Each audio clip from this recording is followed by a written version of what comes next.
సరిగ్గా ఏడాది క్రితం ఇదే రోజు రైతు మార్పు కోసం పోలింగ్ బూత్ కు వెళ్లి ఓటు వేశాడని సీఎం రేవంత్ రెడ్డి ట్వీట్ చేశారు. ఆ ఓటు రైతన్న చరిత్రను తిరగరాసిందన్నారు.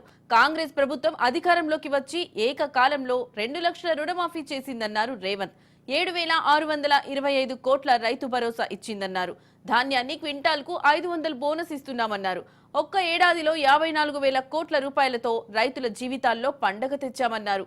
ఇది నెంబర్ కాదు, రైతులు తమపై పెట్టుకున్న నమ్మకమన్నారు. ఈ సంతోష సమయంలో అన్నదాతలతో కలిసి రైతు పండుగలో పాలు పంచుకోవడానికి ఉమ్మడి పాలమూరుకు వస్తున్నామన్నారు సీఎం.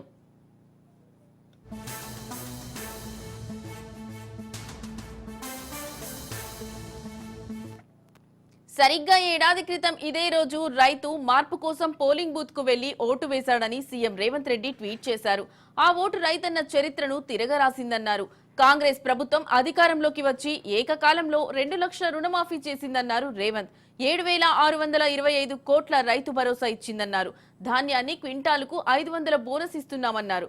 ఒక్క ఏడాదిలో 54,000 కోట్ల రూపాయలతో రైతుల జీవితాల్లో పండగ తెచ్చామన్నారు.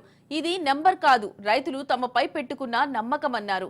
ఈ సంతోష సమయంలో అన్నదాతలతో కలిసి రైతు పండుగలో పాలు పంచుకోవడానికి ఉమ్మడి పాలమూరుకు వస్తున్నామన్నారు సీఎం.